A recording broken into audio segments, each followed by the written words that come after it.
Praise the Lord. Glory to God. Okay, thanks God. And good morning katon sa ating lahat. Joshua chapter 1 verse 6 to 9. Joshua chapter 1 verse 6 to 9 read begin. Be strong and of a good courage, for unto this people shalt thou divide for an inheritance the land which I swear unto their fathers to give them. Only be thou strong and very courageous, that thou mayest observe to do according to all the law which Moses my servant commanded thee. Turn not from it to the right hand or to the left, that thou mayest prosper whithersoever thou goest. This book of the law shall not depart out of thy mouth, but thou shalt meditate therein day and night, that thou mayest observe to do according to all that is written therein. For then thou shalt make thy way prosperous, and then thou shalt have good success. Have not I commanded thee? Be strong and of a good courage. Be not afraid, neither be thou dismayed. For the Lord thy God is with thee, whithersoever thou goest. Let us go to the Lord in prayer. Our God, our Father in heaven, maraming salamat for this day. Thank you sa iyong salita. Sweet Holy Spirit, help us, help me as I preach thy word. Forgive all our sins. Bless your message, Lord, at bless you so ma-meet ang kanilang spiritual needs dito sa on-site mo sa online. Sweet Holy Spirit, guide us. Salamat po in Jesus Christ's name. Amen. Thank you. Please be seated. Ang title ngayon ay Be Strong and Courageous. Be Strong and Courageous. So alam natin na ito ay tagubilin ni Moses kay Joshua. Dahil si Joshua ang papalit kay Moses. Dahil si Moses that time ay kukunin na ng Panginoon. Alam mo si Moses ay umabot siya ng, ang edad niya ay 120 years old. 120 years old. 40 years sa Egypt. Siya ay naging anak ng, adopted siya ng anak ng yung prinsesa, ng anak ng paraon o hari ng Egypt. And then mayroong nangyari kaya tumakas siya na nakapatay siya ng Egyptian. Kaya si Moses ay tumakas at doon siya sa wilderness. At doon siya nag-alaga doon sa wilderness ng mga hayop. 40 years din ang training niya. So matalino si Moses doon sa bagay sa Egypt. Ay prospect siya na maging hari ng Egypt. Pero dahil may nangyari, kaya tumakas siya. Kaya doon naman siya napadpad sa wilderness. At naasawa niya yung isa sa mga asawa ng Midian priest, yung Midian na pari, may mga anak na babae. Isa doon ay naasawa niya. I think ang pangalan nun ay si Sipura, kung ako magkamali. Ayun.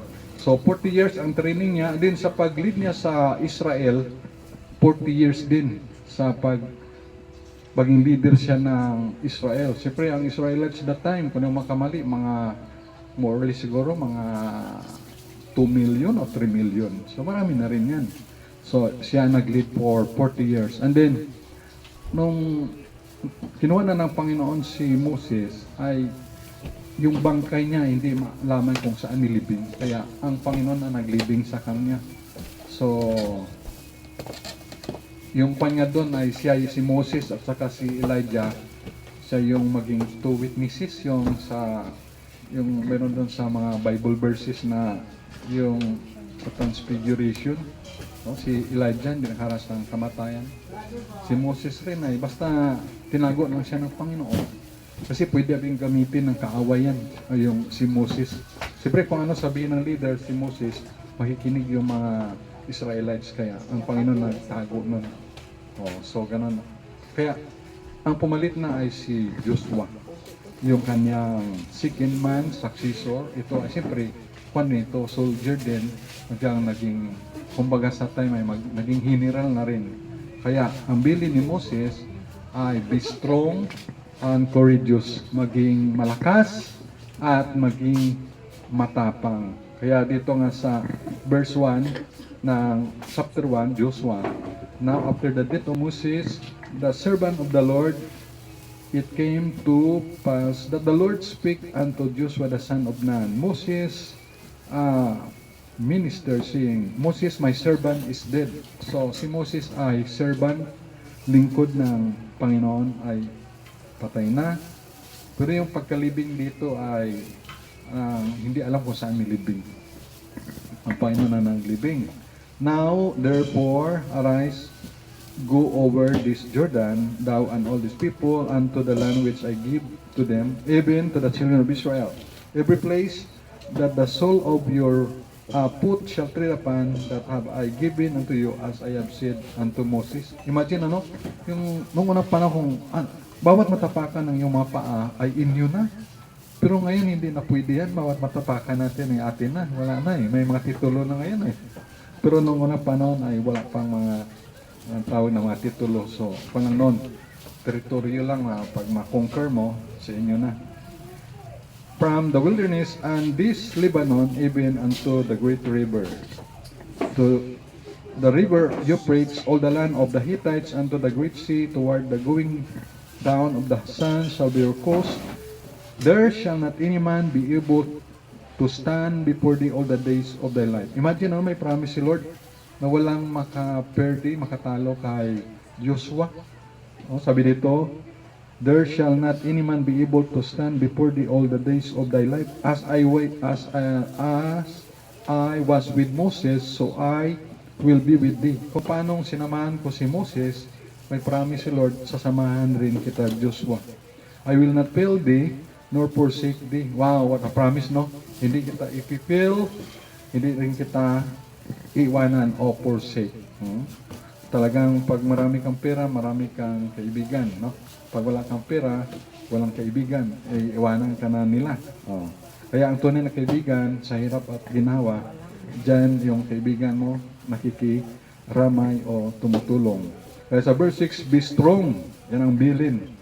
Maging malakas, and of good courage, for unto these people shalt thou divide for an inheritance the land, which I swear to the fathers to give them. So, i-divide yung lupain sa magkapatid na anak ni Jacob, pero i-divide yun sa 11 lang kasi yung si lahi ni Levi, mga Levites ay wala silang bahagi sa lupa. Doon lang sila sa templo. Sila yung mga full-time. Sa time natin sila yung mga full-time workers. Kaya yung mga types ng lupain nila, yung trigo, mais, 10 sako ng mais o trigo o kung sa atin palay, yung isang sako doon ay dalhin doon sa kapatid nila na si Levi, yung pamilya na, para yun ang pagkain nila.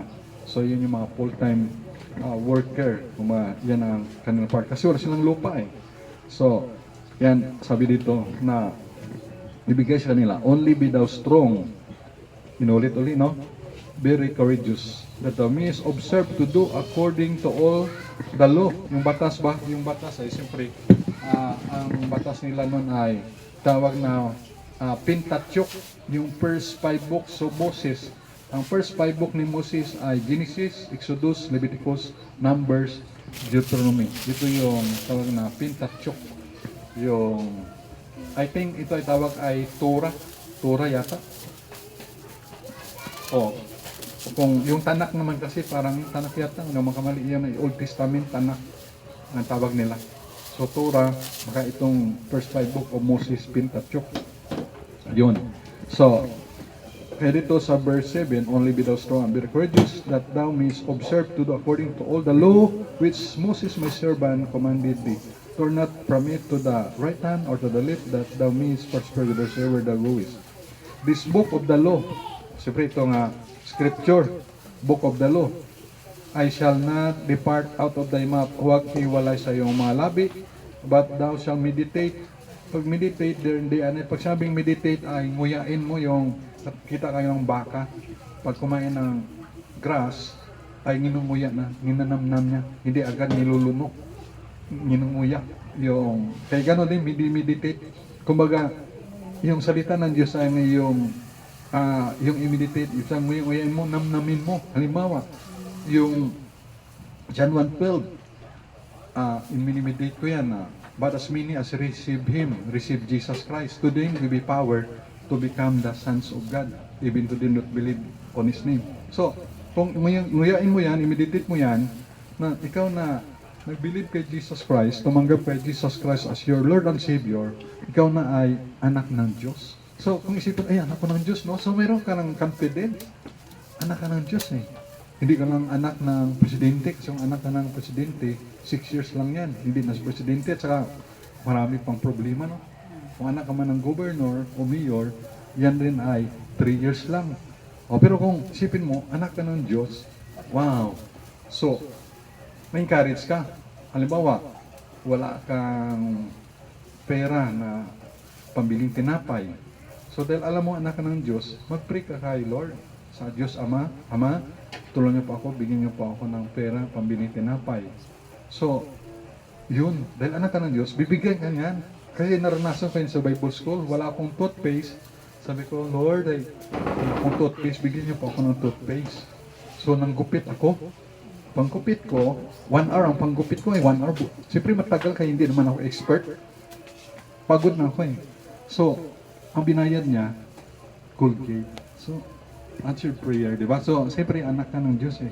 Oh, wala akong pera. Lord, ay, wala akong pang Xerox sa Bible School. Yun. Nakakita rin ako ng pera, 50 pesos. May pang Xerox na, pambili na ako ng hopya. Masaya na yun, masaya. Kaya ma-appreciate mo eh. Pag sa Bible School ka, ang pagkain mo, kanin mo, isang cup lang. Pag kinain mo yan, gutom ka pa kay maluwag pa sa tiyan mo. Kasi ang tiyan natin ay umi-expand. Kaya, pag na-train ka doon, appreciate mo paglabas mo. Dito, ang dami palang pagkain. Minsan, pakuha na lang, no? Nasusunog na lang minsan yung kanin kasi hindi naagapan, nag-timer man sa cellphone. Dahil na-addict man sa cellphone, nasunog yung kanin, nasayang. Kaya, ang pabo ang kinabang. Eh, dali ni sister ko mamaya. Kaya ganun, no? Kaya pag ikaw ay anak ng Diyos, ikaw ay mayroong self-confidence. Ay, anak ko na ako ng Diyos. So, yun ay blessing. Diba? Na namnamin mo, inimeditate mo. Okay? Pag sabihin po ay, ikaw ay mayroong eternal life. O, namnamin mo, may eternal life ka. Pero hindi naman lahat ng tao ay may eternal life. Katulad natin, yung naniwala lang kay Jesus Christ. Kasi iba namang tao ayaw maniwala kay Jesus Christ, ayaw maniwala sa Diyos. Sabihin ng mga atheists, oh, yung Bible study na yan, yung Bible na yan, pambata lang yan eh. O di ba ganun ang mga katwiran nila? Ayaw nila ng responsibility. Pero sa atin, ito ay power of God. Kaya sabi na meditate during day and night at ma-observe mo at according to all that is written therein, for then thou shalt make thy way prosperous. Maging prosperous ka. So ang prosperous, hindi lang yun na material, may pera, may upuan, may pulpit na table sa praise the Lord. No? Pinag-pray ko rin ito sa Panginoon. Nag-pray sa Panginoon na first night, Lord, manalo ako ng pulpit na table. Pero hindi ako nanalo. Kaya ang nangyari ay umaga pa lang the next day, nag-pray ako ulit. Umaga pa exercise. So kausapin ko yung Panginoon, Lord, manalo sana ako ng pulpit at table. Kasi wala akong tables na table. Pray ako, Ama, Father, in heaven, ay manalo ako nito. So pagka gabi, after closing prayer, nagpa na si Pastor Jerry Nabli. Okay, buno tayo na para sa North Luzon, NCR, Southern Luzon, at isa sa Visayas at Mindanao. So pag kuha ni Pastor D.B. Sim, pag kita bigay kay Pastor Nabli, pag kanay, Jace, punta ba? Praise the Lord. Glory to God. Answer prayer. So yan ay sagot sa panalangin. Totoo yan. Dati nag-prim na ako, nakadilat ako yung solar light. Lord, manalo ng solar light. Kaya gusto man yan ni Ma'am Annalyn. Sabi ko doon ay, hindi namin kaya. I mean na 1,185. I mean na hindi kaya. Kasi kaya kung bibilin. Kaya lang mapiktuhan. Wala na pambili ng bigas at gasolina. Mapiktahan ba? Ang namin ko doon na hindi kaya. So mapakinggan ng taga Bitani Makati. Ay, grabe no. 1,000 hindi kaya ng missionary. Pero senda. Gasweldo sila ng 1,000 pesos. No? Ang namin ko kasi doon ay hindi kaya. Kaya sa kaya ang namin ko lang doon ay hindi kaya kasi kung bibilhin, apektado na yung pambiling gasolina o bigas. So ganon. So, nanalo nun. Answer prayer din. So ganon ang sekreto. Kaya minsan binabalik-balikan ko yung parang bata ba na mag-pray, na ga-pray ka, galuhod, gahingi ka sa Diyos Ama sa langit. So, yung simple prayer, honest prayer. Kasi ang prayer ay, kanyan, ang Diyos na sumasagot sa prayer. Yung Diyos na sinagot ang ating mga panalangin. So, siyempre, patuloy yung pag-pray na magkaroon talaga tayo ng lugar. Kasi dito ay allergy, mansimang ano rin. Kita ko parang hindi ako tatagal dito pag dito matulog. Okay lang matulog dito sa Sabado pala. Para at least hindi mali. Kasi kung doon pa matulog sa housing, talagang mali. Ay, kawawa naman sila Sister Pen, mga anak niya. Ang mag-antay sa niya, hindi mag-antay sa plaza, no? Pero at least dito may tao na kaagad. So, siyempre, pag-pray rin na in the future, the Lord will give us, isama nyo rin sa prayer. Lalo kung mga kayo, mga professional na, no? Siyempre dito, ang mura lang kasi na lupa dito sa Kalibo, doon sa mga baryo, 4,500. Merong 4,000. So, mahal pa rin. No? So, dito sa poblasyon, mga 30,000 kasi, 40,000. So, kasi pag-pray lang kung hindi pa dumating si Lord Jesus. Pero kung dumating si Lord Jesus, ay at least wala na problema. Importante, gumagawa tayo na gawain ng Panginoon. So, kapon nga na sa panahon, sa barko, ang biyahe, sa L3 sumakay, at least nakabigay pa ng kanay, yung 4 yata na gospel tracks. Tapos nung nakaraan, pati sa pier, nakakuha na kong bigay gospel tracks, pati siya punta ng Caloocan, kila Brad Joseph, Kuya Julius, nakawalo na gospel tracks. Yan. Importante may ginagawa tayo sa Panginoon. So marami na rin tayong na bigyan ng babasahin at mga tumanggap sa Panginoon. Siya na nakabigay rin ng 5, no? Gospel tracks sa mga teacher niya sa Kaisik. So praise the Lord for that. So it's part of na maging strong kasi kung hindi ka strong, hindi ka courageous, hindi mo yung magagawa. At yan kasi ay passion. Na inisip mo kasi kung hindi ako magbibigay ng babasahin, kasi pre mamatay man tayo. Kung mabigay, mamatay man tayo. So maganda nagbigay pa tayo. Who knows na yun pala ang instrument na makakilala sa kay Jesus Christ yung Lord and Savior. At maganda ang gospel tracks natin na galing sa Bitani, Makati, maganda. Nakadalang ako, kailang kunti lang. Kasi busy na dati, nakakuha ako. May tatak na kasi ng Bitani, Makati. So, meron sa nang bibigay doon na siguro hindi kami nagkita. Yung wala pang tatak na tayo na maglagay ng pangalan. So, praise the Lord. So, makita natin dito sa verse number 8 na doon ay maging prosperous. So, pinagpala naman tayo ng Panginoon. Meron na tayong upuan, may electric fan, so yung mga material things, may pulpito to, blessing to, pulpito, Brother Edgar nga gawa man, ayan man, tagal na rin yan, 5 years, no? May pulpito, meron tayong sound system man, kahit paano, yan, meron na yung ukulele, salamat rin sa gusto, ang ukulele. Nakainip kayo na mag-aral kayo ng gitara, ukulele, organ, piano, violin, hindi violin sa violin. Mag-aral kayo maging violin, hindi maging violinte. At may posibilidad na pag mayroong puso kayo at mapagamit kayo sa Panginoon, malay mo, maging missionary ka sa Uganda. Uganda. Uganda. Sa Ethiopia. Sa Nelson Mandela. Sa kanyang South Africa yan. Presidente ng South Africa si Nelson Mandela. Sa school siguro niyan. Meron din sa Mozambique. Kaya ang prayer ni Moses Iscaro, siya lang ang unang missionary sa Mozambique. Kailangan niya ng katuwang worker. Napakinggan sa mga preaching niya mga 2000, hindi mga 4 years ago ba, pero may nag-respond na si Brad Christian Abarientos. Barrientos Christian, tawag ni Pastor Namley si Johnny Abarientos, basketball player. Mababa lang siya pero ball handler, magaling man mag-basketball. Sa office siya na-assign. Binata, tutulong siya doon sa missionary Moses Iscaro sa Mozambique, Africa. Meron na sa Africa na nasiraan ka ng yung sasakyan mo, yung pisa, doon ka ba bibili sa ibang bansa ng pisa eh?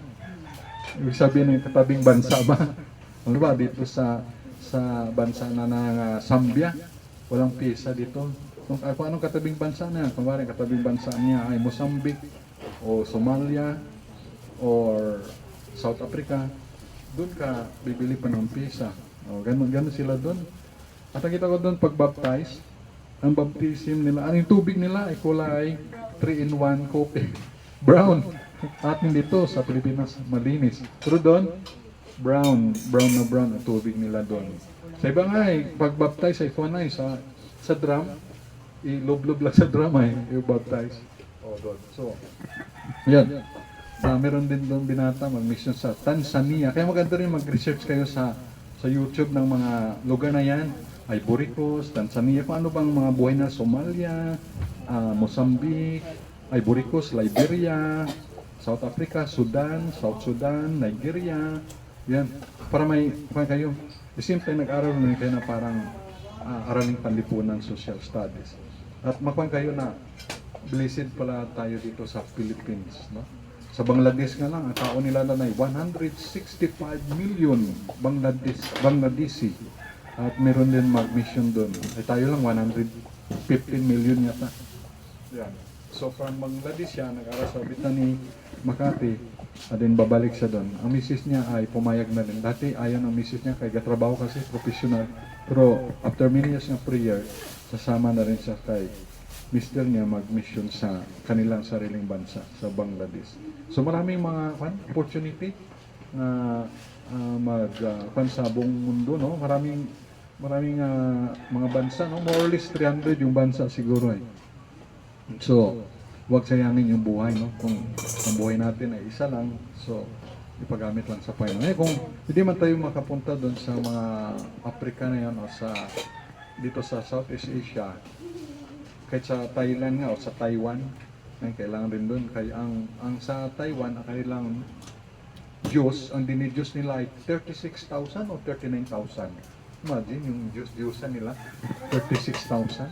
Ang mas matindi sa India, ang kailang dinidiyos ay 1 million gods. Oh, grabe ba mo, no? 1 million gods? Sino yun? Baka. Ano pa? Sawa, snake, baboy, minuno, kahoy, ano pa? Araw, star. Si Shiva, dami hindi pa umabot ng 20 ang nabanggit ko, no? Daga, sa Bangladesh, daga. Ang kanilang Diyos. Di ba? Ang dami, imagine mo, 1 million.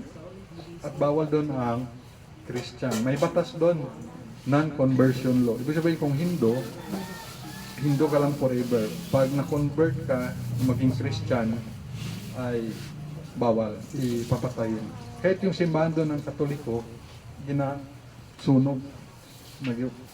Simbahan ng Evangelical, Baptist, Protestant, Catholic, basta Christian, so-called Christian, sinusunog, pinipersecute. Yun. Pati mga misyonary, ang kanilang sasakyan, imagine, no? So hindi madali. Unlike dito sa Pilipinas ay malaya tayo dito. So, privilege. So, kung hindi mo tayo makapunta doon, natin lang makapag-pray, i-pray for them. Maganda nga masulat yung mga pangalan ng missionary at mabigyan ng kopya bawat sa kahit sa bahay ka lang, makapag-pray. At siyempre, makasupport rin tayo kahit kunti lang. No? Kahit kunti lang ang ating support. Merong ang support na pinaka-malaki, sabi nga ni Pastor Paul Byers, ay 5 pesos sa simbahan sa Bukidnon. Ang pinakamalaki na support ay 5 piso. Nakaka-challenge. Kaya tayo ay pwede tayo makasupport na 10, 20, 25 pesos. Kaya itong support ay 25 pesos nga eh. Ayan. Sacrifice rin yun. Kaya magtitinda lang ako ng mga hindi dyaryo magtitinda ako na junk. Ayan. Mga bote, bakal, plastic para yung pinagbilan ibigay sa missionary. Pwede pambiling gasolina or pang support sa missionary. Okay? Baka makita niyo ako, si Pastor, uy, kawawa naman si Pastor.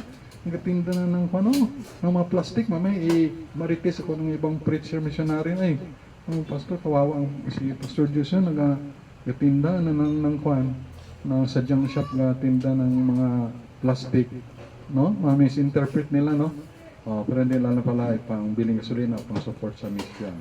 So may mga marites. So never mind for them. So dito ay thou shalt have ah, good success. Okay? So, hindi lahat ng success ay good. Pero sa Panginoon, good success. Diba dito, have not I commanded thee? Inutusan kita, sabi, be strong.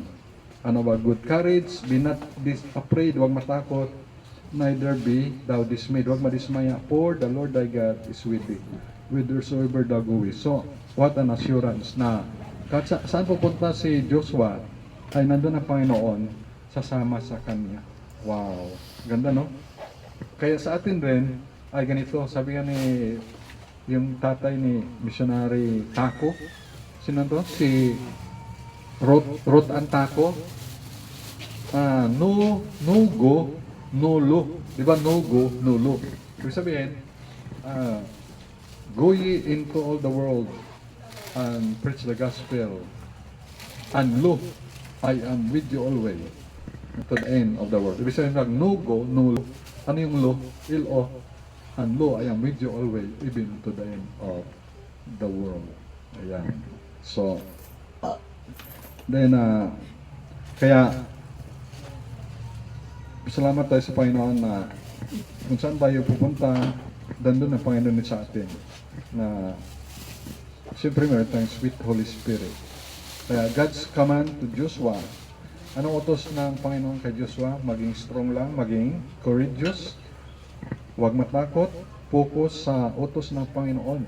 At siyempre, ang assurance kay Joshua ay I am with you even unto the kahit saan pupunta. At ang assurance sa atin ay I am with you always even unto the end of the world. Kaya nga sa Argentina, yun ay sa Argentina, yung sa pinakailalim, yung missionary doon si Sakal, 7 months pa lang sila. Sila lang ang Pilipino doon sa pinakailalim ng Argentina.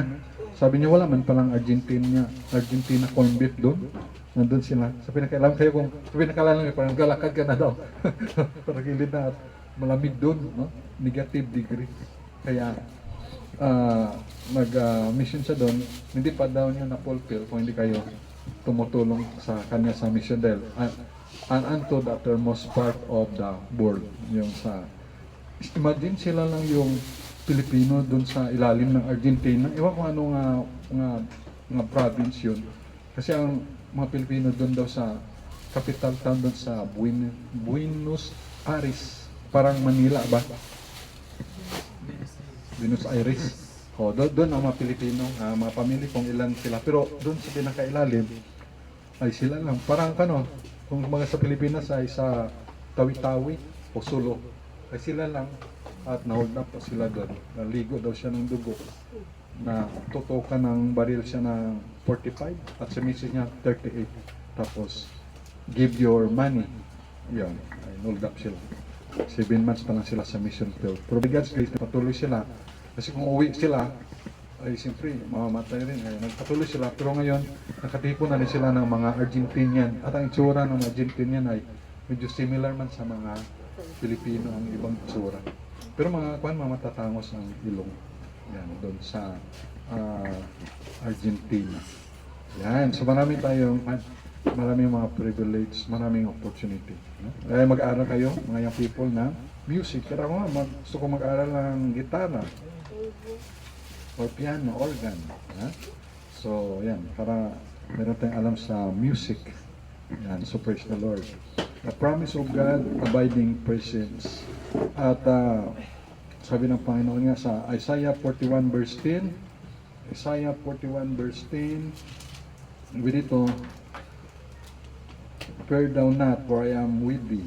Be not dismayed, for I am thy God. I will strengthen thee, yeah, I will help thee, yeah, I will uphold thee with the right hand of my righteousness. Okay? So, ayan ang encouragement sa atin ng Panginoon. Maging strong tayo and courageous. Okay? So, maging strong na tayo. Ito ay kay Moses, kay Joshua. Pero pwede rin natin i-claim na maging strong tayo, maging matapang rin tayo sa paglilingkod sa Panginoon. Amen? At kaya sa inyong school, matapang kayo sa pag-aaral niyo, huwag maging hayain, magtanong kayo. At siyempre lang na magbigay ka ng gospel tracts, maging matapang kayo at nandun ang concern niyo. Pero nasa timing rin dapat, no? Magbigay kahit pagpare mong maigi. Ang pala doon ay concern sa kanila, salvation. So be strong and courageous. Yan, encouragement kay Joshua ng Panginoon. At tayo rin naman ang maging strong and courageous para sa paglilingkod sa Panginoon. Let's pray. Our God, our Father in heaven, salamat po sa inyong salita. Salamat sa reminder.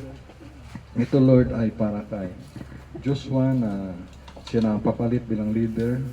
Kinuha mo na si Moses at sasamahan mo siya at turuan mo siya na maging strong siya at maging courageous sa pag-lead sa people of God, ang Israelites.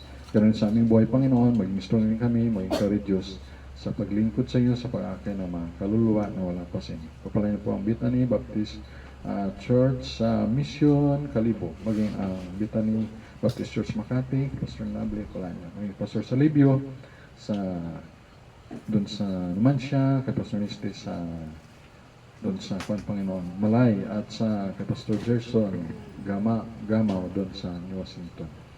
Pray pa Lord dito sa Aklan, meron pang 13 towns na wala pang Bethany Baptist Church Mission. We pray na makaroon ng Panginoon ng gawain Bethany Baptist Church sa mission at in the future maging church organism. Kayo magpadala pa ng more laborers sa harvest bus harvest field of harvest Panginoon. Foreign man o local, iblis mo ang mga missionary to the local fields and missionary to the foreign fields. Iblis mo pa na their family, mga needs nila, mga studies, visa, passport, everything, culture. Dito rin po yun na makatulong kami kahit sa konting halaga at sa prayer. Thank you sa faithfulness ng mga anak. Bless rin, Lord, ang aming giving, ang aming tithes and offering, ang mission offering and everything. And bless mo rin ang mabibigay, bawat isa. At bless mo rin ang aming physical poor. Thank you at ingat pa patuloy at gabayan. Bless mo rin ang needs, Lord, ng Bethany Baptist Church Mission Kalibo.